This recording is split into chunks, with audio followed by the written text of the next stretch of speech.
In the pursuit of success, many students at elite universities find themselves trapped in a bubble of privilege, blindly following the same path towards wealth and status. Education is meant to transmit a society's values, but for many students, this value system revolves around grades and resume building rather than genuine curiosity and creativity. The pressure to succeed comes at a cost, often leading students to sacrifice their health, relationships, and personal development. Despite being surrounded by peers, students can feel isolated and fraudulent, believing that everyone else is smarter than they are. The education system seems to produce students who are good at networking but lack genuine friendships or a passion for ideas. The value system of elite universities can stifle one's soul, making it difficult to build a meaningful sense of self. The pursuit of success often means valuing oneself based on achievements and accolades rather than personal growth and development. The most popular majors at elite universities have shifted towards economics and other career focused subjects rather than the humanities or other subjects that foster creativity or self reflection. The value system of elite universities is self perpetuating, with high school students striving to get into the most prestigious colleges, only to continue pursuing the same goals once they arrive. To truly reform education and create a fairer society, students need to be valued for their resilience, independence, and willingness to take risks, rather than just their academic achievements. Many students are trapped in a bubble of privilege, focused on achieving success and delaying the moment when they have to become just one thing. The fear of failure, often instilled by parents, haunts students, making them risk averse and unwilling to venture beyond what they already know. The education system produces highly intelligent but directionless students who lack imagination, courage, and inner freedom to find their true calling. The desire for success and prestige leads many students to pursue careers in consulting or other upper middle class professions where they can be paid for simply having gone to an Ivy League school. However, this comes at the cost of missing out on discovering new capacities and exploring different paths.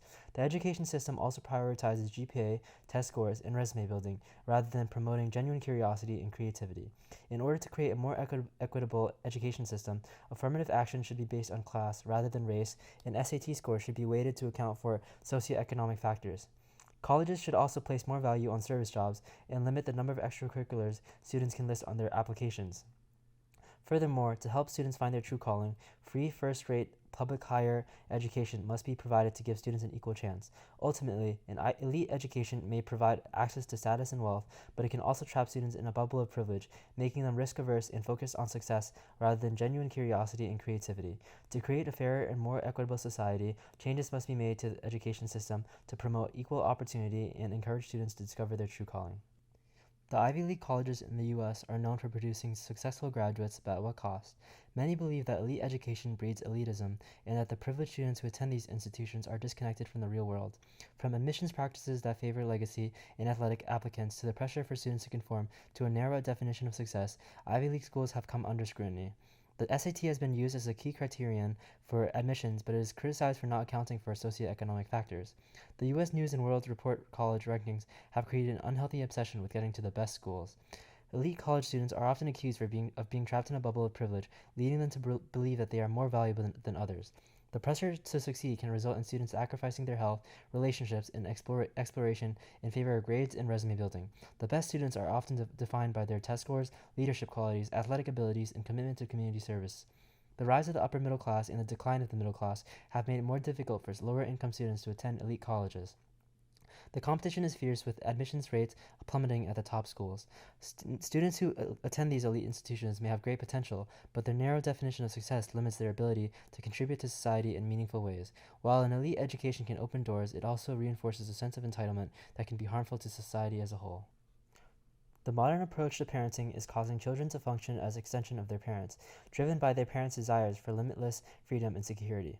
This is especially prevalent in high-achieving parenting, where children are expected to be the best, constantly working towards fulfilling their parents' goals. Children are being robbed of their childhood and adolescence as we engineer a vast regimentation of youth. We are rewarding joiners, climbers, and manipulators while punishing those who do not play the game. This pressure to constantly excel results in a delusion of grandiosity, causing children to believe that they are perfect and the best.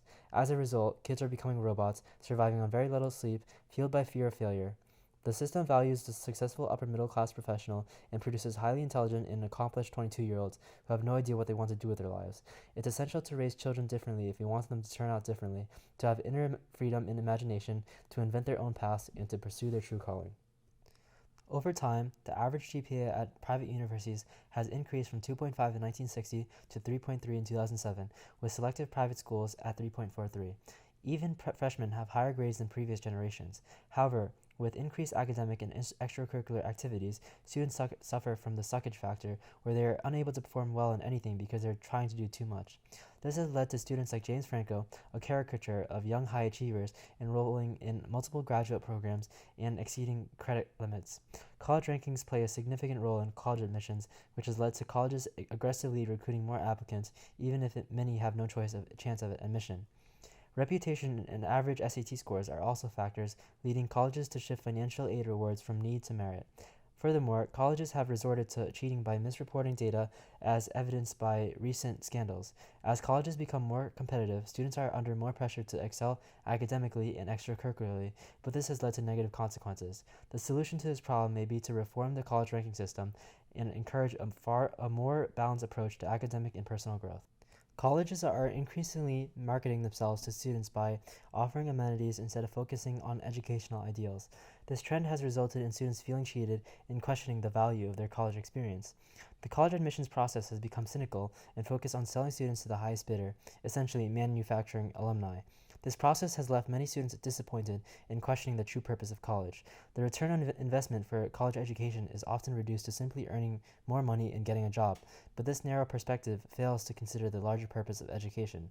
The focus should be on meaningful experiences, personal growth, and the pursuit of knowledge, rather than just on job prospects.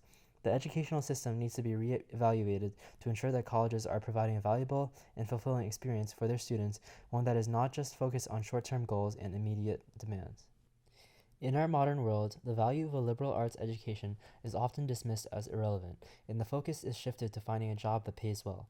However, the true purpose of college is much deeper than just career preparation. The first and most important purpose of college is to teach you how to think critically. This includes developing the habit of skepticism, learning not to take things for granted, and reaching your own conclusions. College should be an interval of freedom, a pause before adulthood begins, and a precious chance to think and reflect before life engulfs you. College is not just a means to a job, but an opportunity to develop a meaningful philosophy of life. The things that are most worth doing are worth doing for their own sake. College enables you to live more alertly, more responsibly, more freely, and more fully. It is a chance to learn to develop your own self for your own sake, a process that may not always be easy or pleasant. The heart feels and the intelligence is educated by reflecting on that feeling. By establishing communication between the mind and the heart, the mind and experience, you become an individual, a unique being, a soul. In our current culture, the true purpose of college is often forgotten. Instead, we are focused on earning more money and developing marketable skills. We must remember that the value of a college education goes far beyond job prospects. It is about learning to think, developing a meaningful philosophy of life, and becoming a fully realized human being. By embracing the true purpose of college, we can cultivate a society that values education, critical thinking, and personal growth. In a society that values achievement and success above all else, the purpose of a liberal education is often questioned. However, the true purpose of education is not just to train workers for the economy or produce obedient citizens for the public sphere. Rather, it should enable individuals to stand apart and against the claims others make upon them. The purpose of a true education is not comfortable, but it is exhilarating. It requires students to be able to risk everything and puts everything at risk. Students must learn to develop a meaningful philosophy of life and find their own sense of self. Unfortunately, American society often views pursuing one's curiosity and passion as self-indulgent. Pursuing a degree in philosophy instead of something practical is often viewed as a waste of potential, while going into consulting or finance is viewed as a more respectable choice. This mindset is damaging and robs individuals of the opportunity to find their own path in life. True self-esteem means not caring whether you get an A in the first place. Grades do not define your value as a human being. It means recognizing that success is subjective and deciding for yourself what constitutes success. This entails that the purpose of education is to enable individuals to live more alertly, responsibly, and freely, and to develop a rich inner life. Pursuing your passion may not always be easy, but finding work that is its own reward is the key to living a fulfilling life true to yourself. The purpose of life is not to become something, but to do something. College is not just about getting a job, but getting an education that helps you find your calling. Many people find their purpose through addressing a problem or issue that calls them to action. The process of self-discovery can be difficult and uncomfortable, but it is necessary to find a fulfilling and sustainable life. Happiness is not just about fulfilling desires, but also about finding what is necessary for a sustainable life. People are realizing that a college education doesn't necessarily teach them the practical skills they need in life and are finding their own path to success, whether it be through making money or saving the world. It's important to do what you feel called to do rather than what society expects you to do. The pursuit of status has a tremendous effect on modern day culture. Unfortunately, status is comparative and competitive, causing us to constantly compare ourselves to others and leading to unhappiness. In contrast, money can provide tangible benefits, while status only provides the knowledge that you have it. True privilege is the freedom to invent our lives, which is often tied to socioeconomic status. Growing up with less may actually make you better able to deal with having less, which is a form of freedom in itself. The purpose of pursuing status and titles is ultimately meaningless because it does not necessarily lead to happiness. Instead, we should focus on following our passions and finding our own paths in life, rather than trying to climb the greasy pole of a particular hierarchy. In the pursuit of leadership, it is not excellence but a talent for maneuvering that gets you up the ladder. This is because leadership requires devotion to the benefit of others, not oneself. Those with resistant minds who ask questions instead of just answering them are the ones who possess leadership qualities. Building one's mind is more important than building a resume, and in liberal arts, truth, not use or reward, is the only criterion. In liberal arts, you pursue the trail of inquiry wherever it leads. You debate information and ask questions to determine whether it is true. The disciplines in question have premises and methods, and understanding them is critical. Leadership demands content, and liberal arts education is an ideal way to build a resistant mind that questions the very terms of education itself. In today's society, liberal arts education is often overlooked in favor of career-focused majors. However, a true education involves much more than just job preparation. It is about learning how to think, becoming more agile and resourceful, and developing critical soft skills that cannot be learned through hard skills training. Humanities majors consistently outperform other majors on standardized tests and are sought after by employers for their ability to think critically and communicate effectively. Studying the humanities is about encountering the ways that others have come to terms with being human, and in doing so, you build yourself with the help of the past. Humanities offer insight into human experiences such as love, death, family, morality, and more. Art teaches empathy, cultivates emotional intelligence, and makes you a better person. Humanities education provides a deeper understanding of people, enabling individuals to become healers and mentors rather than just pole pushers or course instructors.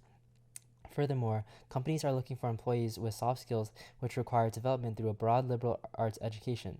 The most important kind of learning is about how to learn, and a liberal arts education teaches students how to learn by fostering agility, resourcefulness, skepticism, and rigor. The future belongs to those who can invent new jobs in industries rather than staffing existing ones, and those with a broad liberal arts education are better equipped to create new opportunities. A liberal arts education offers more fulfilling ways to spend time than merely trying to become rich.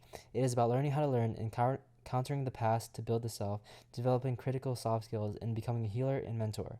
Ultimately, studying the humanities prepares individuals to tackle complex problems and be adaptable in a rapidly changing world. The elite universities are failing their students by not providing the education they deserve. The universities are becoming more and more remote, with professors becoming distant from their students. The solution to this is not multiple choice quizzes, but rather providing challenging assignments and individualized feedback. The universities need to invest in their faculty and reverse the trend of contingent labor and research focus. This will help make the academic job market more viable for students and provide them with the education they need. By doing so, the universities will enable students to think critically, learn to think for themselves, and become successful leaders in their respective fields. Top-tier universities all have a similar mentality, with distinctions between them being meaningless. While college is imperfect, it is better than not getting an education at all. However, statistics show that college acceptance rates are increasing among the wealthy and decreasing among the poor. The SAT, meant to measure aptitude, tracks with parental income and wealth. High schools also play a part, with a small number of private schools accounting for a disproportionate amount of students at elite universities. The role of poor students at top universities is to reassure the rich that money cannot buy acceptance. However, American colleges and universities serve as propaganda machines for the class structure. In elite education, a major disadvantage is the lack of exposure to people who are not like you. This leads to a sense of entitlement and the belief that you are more valuable than others. While you may have worked hard, so have others. The only way to treat someone as an equal is to recognize that they are just that. You are not more valuable or loved more by a higher power than anyone else. The Ivy League schools have produced most of America's presidents, and prestigious companies only look at graduates from a handful of these schools, leading to a concentration of power and influence. Meanwhile, those in authority frequently abuse their positions for personal gain, leading to a breakdown of trust in institutions. In order to create a more fair society, changes need to be made in the college admissions process. Affirmative action should be based on class instead of race. Preferences for legacies and athletes ought to be discarded, and SAT scores should be adjusted for socioeconomic factors. Colleges should also value qualities like resilience, self-reliance, and creativity, rather than just academic achievement and extracurricular activities. Additionally, in order to give lower-income children an equal chance, they should have access to more resources to balance out the inequities at home. The focus should be on self-overcoming rather than just charity or service. Overall, we need to stop hogging resources and work towards creating a more equitable society.